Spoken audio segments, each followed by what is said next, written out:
Hindi nila pinunction test ng technician kasi palaging fail. Okay?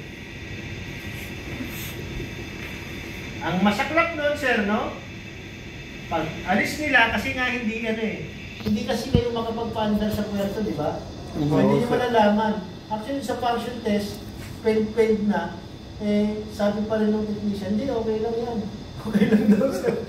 May problema na sa computer, pero pag andar nyo, okay yan. Kasi hindi tayo umaandar. Pero sa function test pa lang.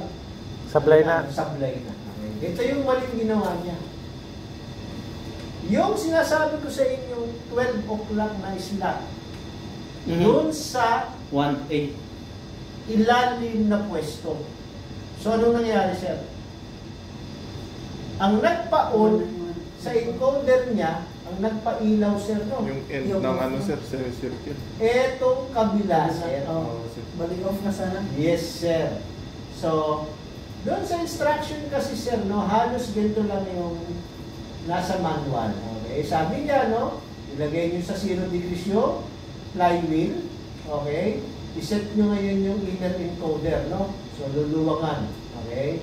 Ngayon, ang nangyari, nakailaw. So, kailangan mag-turn ka back and forth using hex key para, ano, sir, no? Mapa-on off mo yung ilaw. Naka-on, sir. Ngayon, inikot niya. So, ang tagal naka-on hanggang mag-off dun sa kabilang side. Tapos, dun siya ngayon nag-on off. Pero sir, usually ba nasa taas yung slot na yun? Pag misalignment, nasa taas. Ang problema nyo, sir, pag nagpalit kayo ng bago. Kasi ilalagay nyo lang dun nung nilagay nyo dun, nasa ilalim. Nung ginalaw nyo, saka kayo nag-on-off. So, mali na. Ano pala dapat? Dapat nandun palagi sa ibabaw. Kasi pag nag-misalign yan, nandun lang naman sa ibabaw yan Kung wala yan sa 12 o'clock, nandito ng konti o nandito ng konti. Tama. Okay, sir? So ngayon, na-misalign kayo, yung pero tuldok, nakailaw pa rin. so, kasi ang kailangan nyo gawin pag nakailaw, kailangan pag naka-0 degrees ka, i-off mo muna yung ilaw. Ngayon, ang nangyari, ito yung sensor mo. Okay? So nakailaw ka ngayon dito. Sobra ka So ang ginawa, inikot dito hanggang mamatay. Dapat yung sa pinakamalapit dun sa alas 12. Tapos i-off mo lang ng konti para lang. So ang nangyari, yung sa ilalim yung nakuha niya. Okay. So anong mangyayari sa delta? Ano ang mangyayari sa delta tapo niyo? Malaki. At saka sa alignment error niyo, sir. Alam na. Hindi na 0 yung MMA, sir. 90 na. No? Anong pinalitan niya, sir?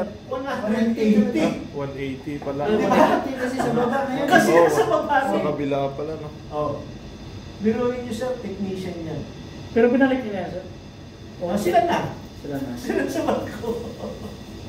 Kaya importante pala, sir, yung... Pero wonder naman makina bakit? Kasi merong isang gumagana na tama yung malay. Tama yung B. Kasi 45 siya nasimula. So kada magpapalit ng ano, sir, i-function test pa rin talaga, sir. Encoder. Confirmation na okay. Dito kasi nag-function test ko failed na pero sige pa rin. No? Something wrong na. No?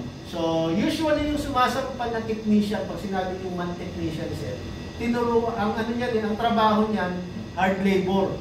Kumbaga, sila yung taga-bakla, sila yung taga-kabit, so meron lang silang instruction na susundin, ganun yung trabaho nila. Meron kasi tinatawag na service engineer. So, si service engineer naman kasi usually, sasampa yun kung may troubleshooting. Ngayon, kung sabi niyo na failure na yung MPC, kasi may sasabihin sa inyo na ipapagawa At kung sasabihin, wala failure na yan, kailangan ng palitan. Nag-request kayo yung technician. May sasampang technician para nang mag-install yan at mag-align. Service engineer nyo, hindi naman yung sasampa kasi hindi na yung mag-troubleshoot. Okay? Pero dapat yung technician tumawag dun sa service engineer, bakit po fail? Okay? Mag-coordinate siya doon. Actually, si chief engineer, for sure, pumirma dyan. Okay? Kahit may fail. Hindi dapat. So, hindi dapat. Kaya lang, kung paalis na ano magagawa sir? Hindi ba pwedeng i-note yun, sir? Hindi ba pwedeng i-note yan na... Pwede nyo namang i-note bago nyo pinumahan. Sir, na kasi... as per function test, all are failed, all signals are failed. Kailangan talaga specific.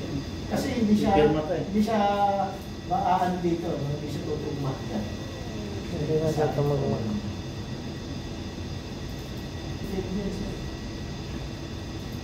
Doon pa lang, ano na, mali na. Okay. Big fit na ngayon siya. Okay. So, pero nagawa naman nila ng paraan na. Pero sila na sila. Sila na yung nag-alay. Baka pumunta na sila sa service engineers. Ito na yung nag-alay sila. Ito yung service engineer tatawag nila o police sila. Yun na yung alay pero nasa point na dito. Okay? Any question?